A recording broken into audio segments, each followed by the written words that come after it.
So yung mga panalo, magandang tanghali sa inyo lahat. So meron ditong dinalang unit at nilowered daw. Pero lumalagotok ano. So tama naman na magdagdag tayo ng oil, pero hindi tama na pausliin natin yung shock dun sa ibabaw. Kasi mangyari, kukulang yung bolts. So mawawala yung tibay ng holder ng inner tube. So pag nangyari nalubak tayo, pwedeng lumusot yun pa ibabaw ano. So gagawin natin ngayon, kukumpletuhin natin yung bolt sa ibabaw. 4 pa rin na nakalagay pero lowered yung motor. Okay, so gawin natin. Pakinggan nyo, nalagotok. Yan o. Lumalagotok siya mga boss. So ayusin natin yan mga panalo. Let's go, repack din natin. Check natin kung yung muli na to. Natin natin yung oil. Batang bata. Wala pang ano, dashboard protector, oh, nagasgas agad. Oh, 3,728 kilometers lang, napaka-fresh ano. So dapat ito merong dashboard protector para maprotektahan natin yung dashboard. So let's go, try natin. Ito na mga boss, kinakalasan ni Master Jungkook. Itong ayusin natin yung pagkaka-lowered nila mga bossing. So ibabalik natin yung 4 na bolts. So dalawa lang natira, oh, delikado yan mga boss. Pag nalabak kayo, pwedeng lumusot yan.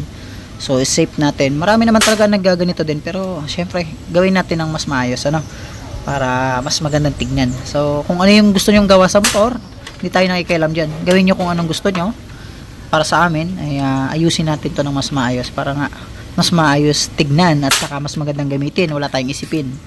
So ganun yung ating gagawin. Then tumutukod nga siya. Lumalagotok. Kita nyo naman kanina. Yan si Master JJ ang ating kasama dito. Siya ang ating kanang kamay na mekaniko dito sa shop. So may play siya na almost 2 inch. So makikita nyo yung almost 2 inch. So ito yung stock shock niya mga bossing.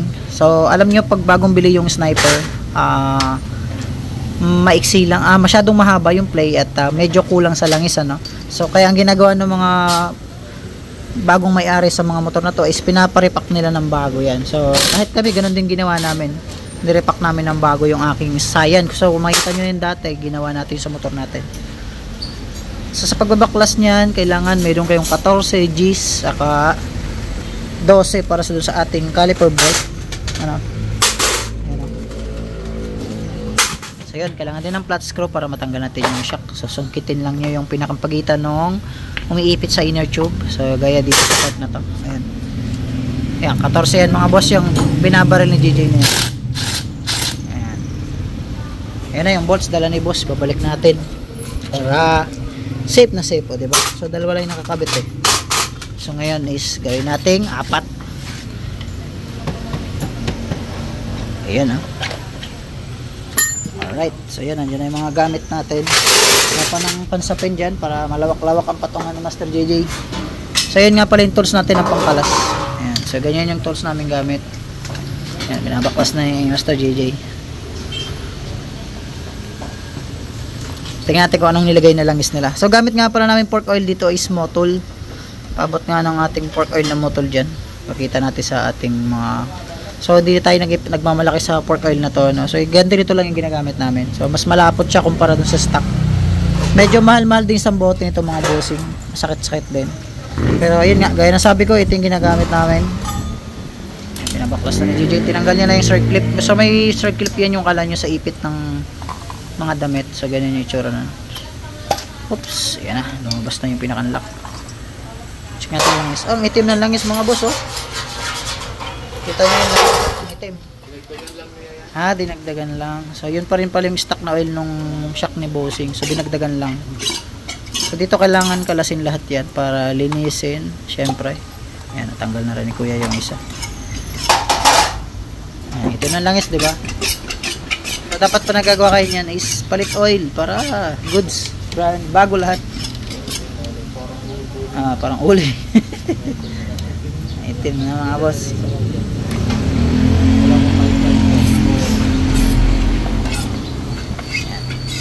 Kakalasin nila yung mga bossing para ano, malinis lahat hanggang loob. Tsaka syempre, yun may ginagawa kami dyan na part. So doon tayo gagawa na. So ano yan sukat niyan boy? So ito yung pinaka standard niya mga boss. So mamaya i-ano natin pagkatapos. So nakalas na ni GJ yung sa ibabaw. Ang gamit naming alin doon ay 8mm itong part na to. Ayan o.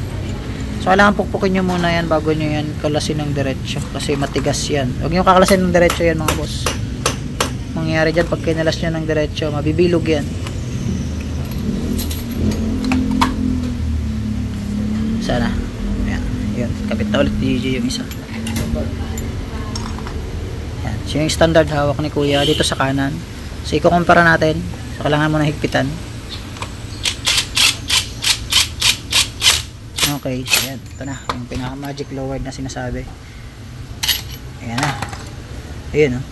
Kita nyo yung difference height. Oops, ayan o. Bumaba na siya kaagad. Diba? Nakababa na siya mga boss. Alright, ganun.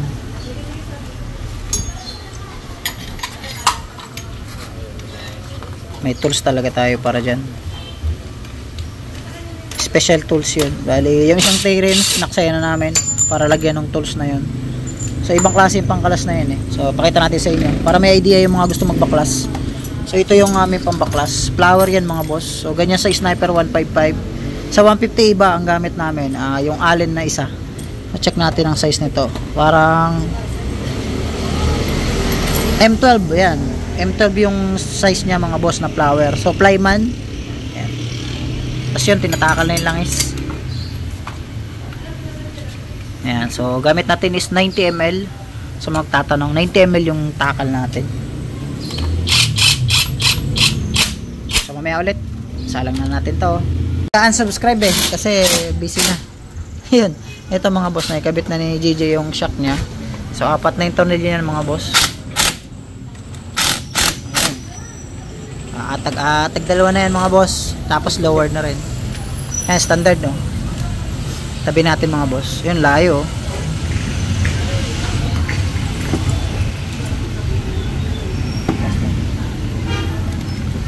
So yan oh. Yan. Standard mga boss. Yan oh. Yun ang standard. Ang laking kahabaan yan oh. Kumpara dito sa Magic Lowered na mga boss oh. Tagos hanggang ibabaw oh. So pwede pa nating ibabato kung gustuhin naman nila boss. Kaso mas mahabang string ang kailangan natin. Pero tama-tama na yan kasi ginagamit nila dito eh.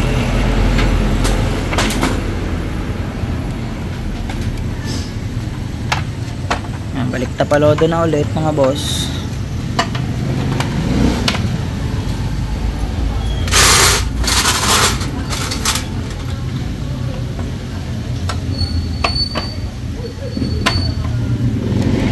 Mamaya tetestingin na natin.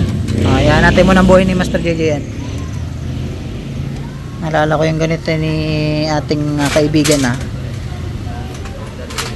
bilog. So although may lagutok siya, dito yun sa leeg ano, yung lagutok na yan. Tapos yan, maganda rin yung play niya. Hindi yung tuwad ng play kanina na nasagad. Ano? Sumasagad siya. Karing lagutok hindi yung mas naalis kung hindi mo paparelease. So yung mga panalo, okay na itong motor na sir, hindi na sumasagad yung shop. So tama na yung pagkalipak na. Yan, tapos may warranty pa yan boss 1 lang. Pag may tagas, balik pa lang ito. Libre yung gawa. Ano? Kaya pag pinadagdag yung pag-imigrasa? 40 sir. Tanggal yung lagutok na yan. Kaya namin ngayon, wala naman ginagawa eh. Sa mga panalo, okay na itong motor na sir. Hindi na gamitin.